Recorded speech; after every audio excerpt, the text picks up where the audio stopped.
Start your day. On to the third hour of the conversation this morning. Thank you very much for keeping it locked. Now, AI is saying, start sending those things. What are those things, Lou? Those things are the screenshots of the payment that you made when you decided to go all in one with Go Monthly and you dial *544# on your phone. Because what are you looking for? You're looking for an uninterrupted service where you can talk, send messages, browse the internet and WhatsApp for one price for 30 days, and you don't have to think, okay, I need to stop to buy. You don't have to do that with the all-in-one package from Safaricom. And they said, you know what? It's buying freedom. It's making sure that you can pick up your phone or send a message and you can be sure that communication will reach the other end and you get feedback. Yes? Yes. Gone are the days of tit, or your message did not deliver. You can actually make sure that it will not cut in transmission because you just did that. And then AI is saying, you know what? Do that. Send me a screenshot. Spice FMKE on our socials. DM. We'll give you 3,000 bob. 3,000 bob shillings. Kenya money.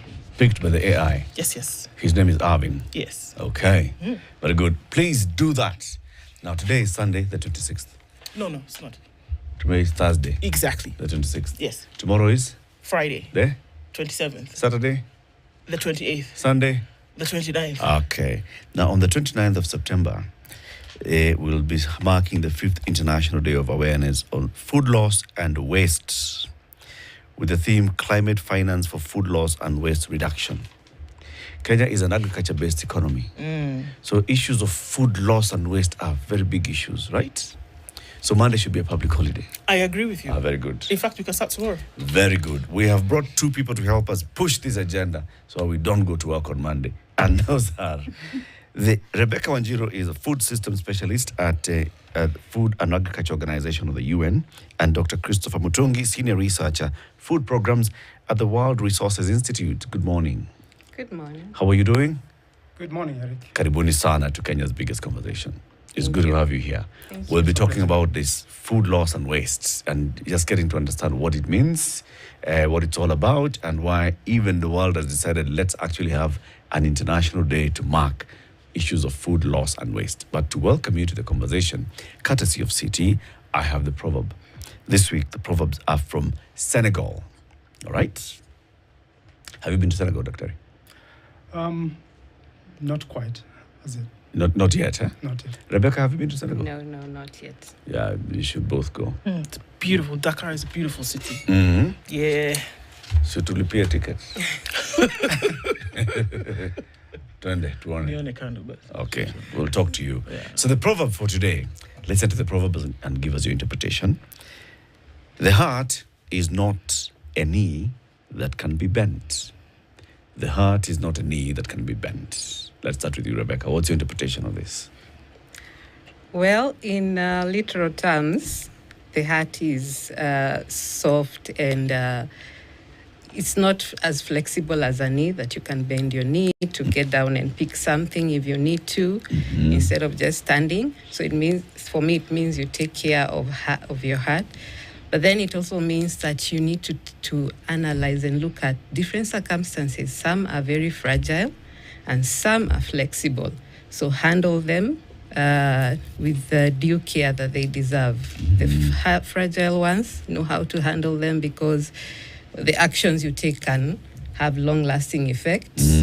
And the flexible ones, which are relating to the knee, you can be able to know how to handle them. Allocate them nicely. Yeah. Fragile ones, put them in the heart. Flexible ones, take them to the knee. Take them to the legs. Okay. Daktari, what's your interpretation? Yeah, that's a very interesting proverb. To me, it speaks to things that you see and others that you don't see.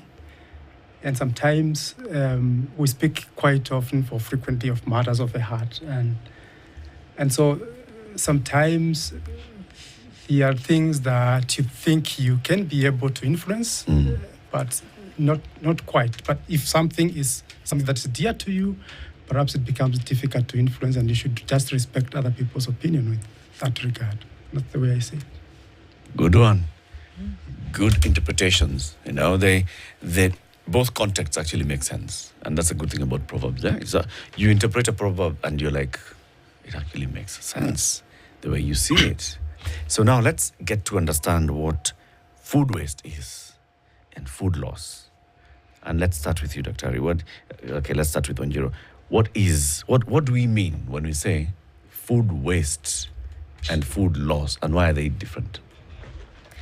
Okay, when we talk about food loss and wastes, what we mean generally is that there's a reduction in quantity and quality of food that was meant for human consumption, and this food is ending up in being disposed in certain areas that are not suitable, or it's going up in landfills, or it's being thrown away. So the difference is that food loss occurs post-harvest. On the farmer side, from harvest to transportation, and ends up to the point of retail. On the other hand, when we talk about food waste now starts from that point whereby we have this active engagement of the consumer. So at some point in the retail, there's some waste that is happening. Let's say, for example, in the service sector, the hotel industry, schools, households, consumers. So this is happening on this other end of the supply chain, all the way up to utilization. So we are wasting food that we maybe have prepared, we intended to consume. Yes. I see the distinction now. Yeah. We are losing what we've harvested, Yes. and that's intended to go to the market. And then once in the market, we are purchasing for the intention of consumption, and we are wasting it. Yes. In the way we're handling it, Yes. in maybe you've cooked too much, Yes. and You bought too much. You bought too much, You didn't store properly. right? Yeah. Okay. Why is it such a big concern, Dr. Mutungi? Yeah, just before I say why it is a big concern, I also want to add a perspective that's emerging, that in the production of food, there's also what is produced with it, which is not necessarily edible. I like to give the example of a banana. The moment you buy a banana, you spend your 10 shillings or 20 shillings. And looking backwards, you see that there's quite a bit of resources that have gone into the production, the transportation of bringing that banana into the market. But you eat what is ripe, what you think is edible, and the rest you get into the side. And perhaps that's one banana, but think of the whole mass that, for example, comes from Kisii and ends up as peels in landfills. Now, that's a perspective that we need also to think about when we talk of a food loss and waste. Wait, Dr. Mutungi, are you saying that we should consider banana peels as food? I'm not asking anybody to eat banana peels, but there's a lot of value in it. And I'm coming to the to respond to your question on why then should we address food loss and waste. Looking at the entire, the food production and the system of handling it all in entirety, you realize there is a component in which we are using really limited resources to produce food. And if, for example, a country like ours would be losing a third of what it produces, it means actually by stopping that loss, you would actually free land that is used to produce food. And probably that could turn to something else, either used for reforestation or to generate more value in terms of alternative uses.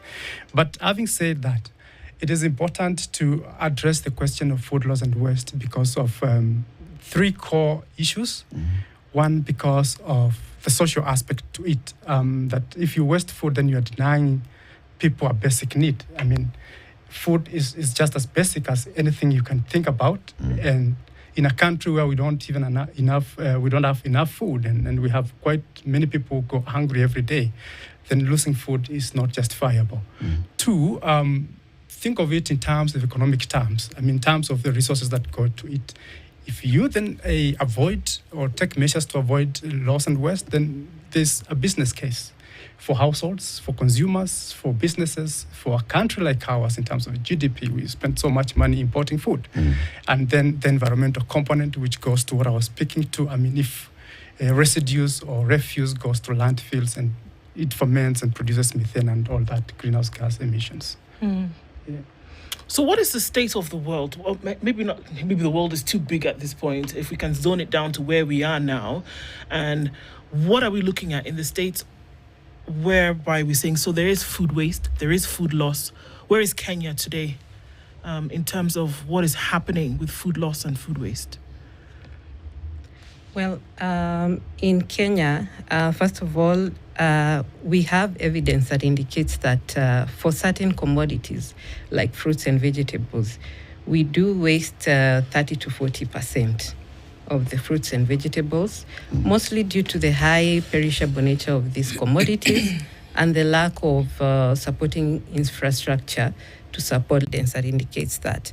So, and again, when we think about Kenya lacking proper mechanisms, for example, when you're thinking about post-harvest at the farm level, the storage and the other end, the transportation mechanisms we use, we see a lot how our food is transported in Kenya. We see, and you have questions, but along that chain, as it comes all the way to Nairobi, to this beautiful city where we are going to buy that food, a lot is happening in terms of the losses and the waste, and also the degradation in terms of value, because there's also nutrient loss when you are handling food in the wrong way and you're not able to preserve the right temperatures. Yeah. Okay. So when we think about this, and I just think about the horrors of a few years ago when we saw pictures of folks throwing away their milk, okay? And this then lends to proper infrastructure for storage, for example. So perhaps if you have fresh milk and you store it a bit longer, then we won't see now when there's a glut in the market, then that you have to throw it away. So when we talk about food loss and food waste, what are some of the mechanisms that actually need to be put in place? Because that's what we're saying. We shouldn't actually have to waste food. We shouldn't buy more than we can consume. We shouldn't serve more than we can consume, things like that. But when we look at the harvest and when we look at what happens at that level, are there things that we can actually do? Can you dehydrate your milk, for example, and turn it into condensed milk or milk powder on a large scale so that you can use it later? Can you desiccate your maize? Can you dry your fruit? There's a story of a young woman, I believe it is in Baringo, and her business is based solely on taking the mangoes that either overripe. fall or are overripe, and then she dries them and she exports dried mango. So, and that's all she does. She just takes the ones that are overripe. So what kinds of mechanisms can be put in place to ensure that even if something will fall by the wayside, that we can do something with it, add some value, use an infrastructure mechanism to make sure that it can serve in the future or to somebody else who needs it? Yeah, you're spot on. I think you understand what needs to be done very well. But let me start by saying that what is needed is actually collective action. You've pointed out the issue of infrastructure, and that's a big issue. And who is to fix the infrastructure? Right. Today, for example, we know that agriculture is a devolved function. And when you think of infrastructure, like the example that you've given, then you speak to, for example, the road network. And it is clear, for example, the case of milk, it needs to be delivered to the market at the right time. Otherwise, if it stays, in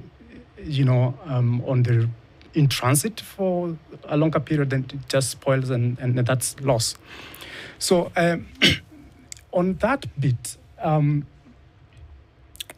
as WRI and FAO as well, there's a lot of engagement that's happening now, even with the county governments, to begin to think of how to prioritize actions that would alleviate the infrastructure pain for most farmers. That's on the one side. But also thinking in terms of the preservation that you're talking about. If it requires then cold storage or cold chain, that is something that could be done and should be done. But again, speaking to the question of value addition, I want to be very specific. First of all, I'm a food technologist by training. Mm-hmm. And I see a lot of opportunity if you can be able to apply technology to transform what is perishable to stable product. Mm-hmm. But that can only happen if there's investment.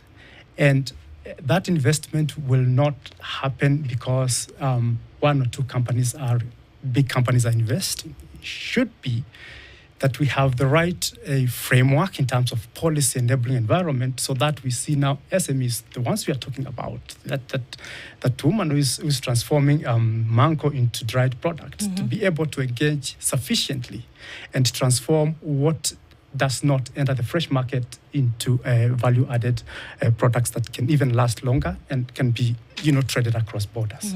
Speaks to markets as well. Yeah.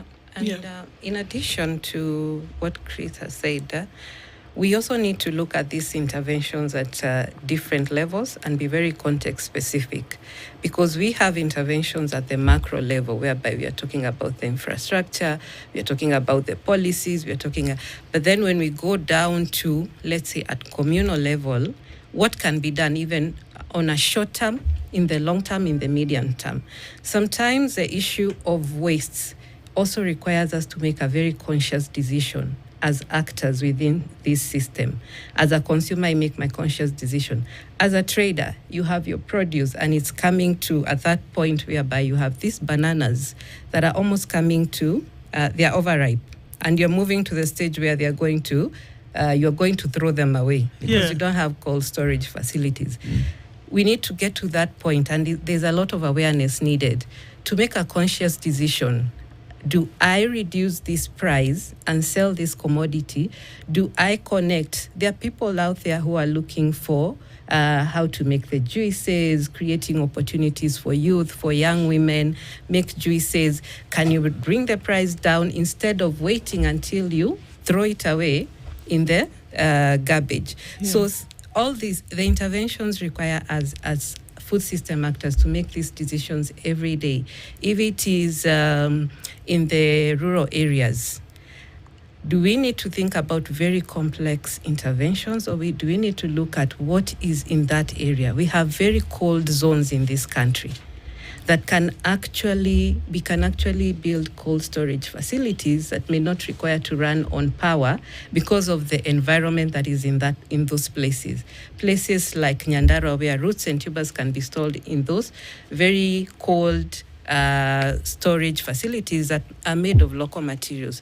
So we need to really contextualize and think about the interventions in these different spaces. It's interesting that you say that, because just early this morning as we were talking about the topic, and I said to Eric, like, the banana thing drives me nuts, because I see these bandas all over the place and I look at these bananas in their hundreds and they're getting ripe every day, and I think, oh my goodness, what's going to happen to them? And they're already ripe.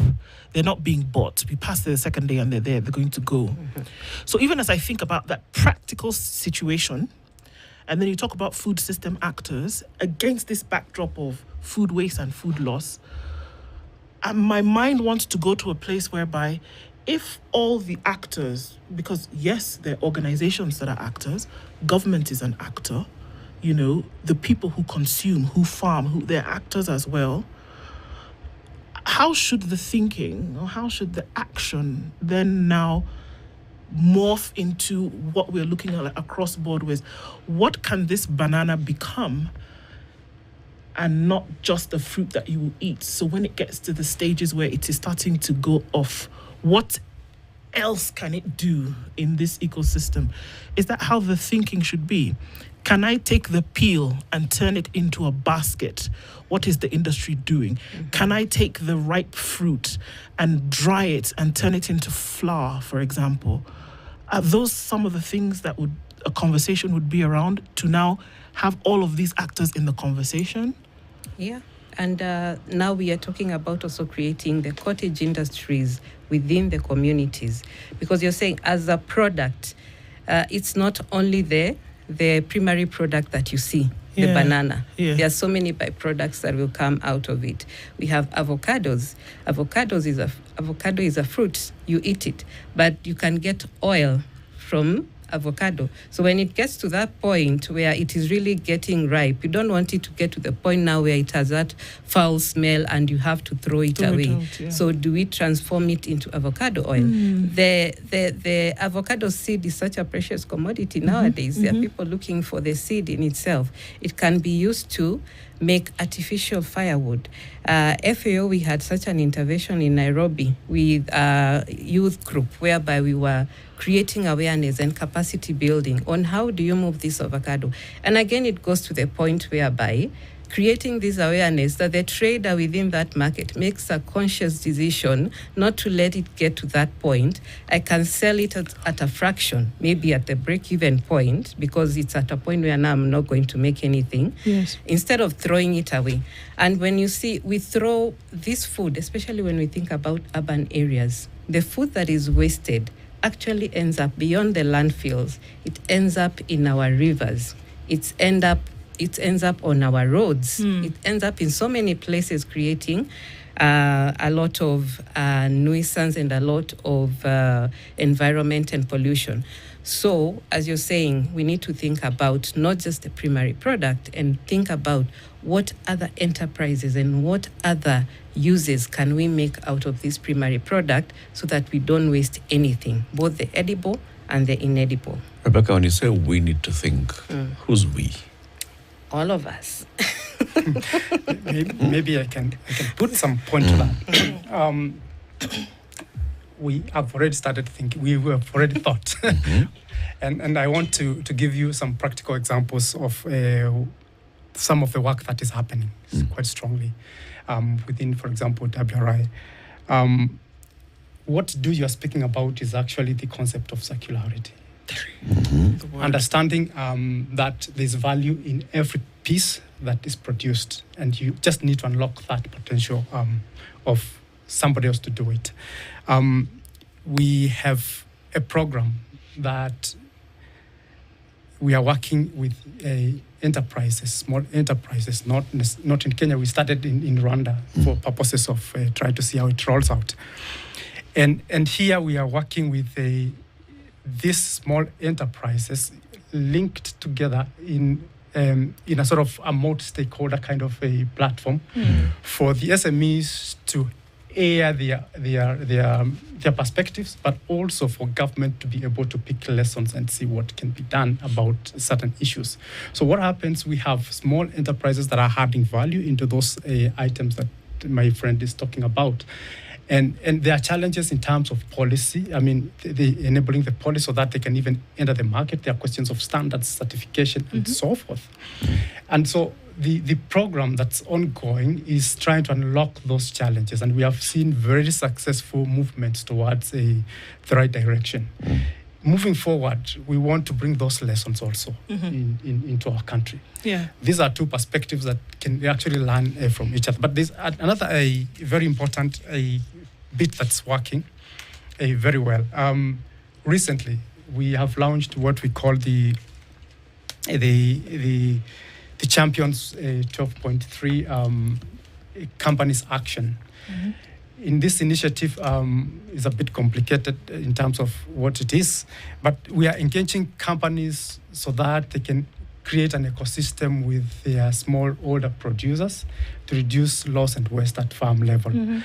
Now, we launched this exercise or this initiative this week in New York, Climate Week this week. And good enough, there were 3 companies from Kenya that participated in this event, which shows you that really things are beginning to pick up. And we expect, actually, if you like, I can mention some of these companies here because we want more companies to come on board and strengthen that ecosystem. We have, for example, Serenifries, that's big in the potato value chain. We have Spice World, which is good big in the cereals initiative, and then we have Premier Foods in the fruits and vegetables sector. So these companies that have committed to work with smallholder farmers to reduce farm and near farm losses, but also grow the ecosystem that can really then find a value in terms of converting what comes from these companies back to the small and medium enterprises. Okay. Let's take a break. We'll continue the conversation shortly. It's 28 minutes to 9.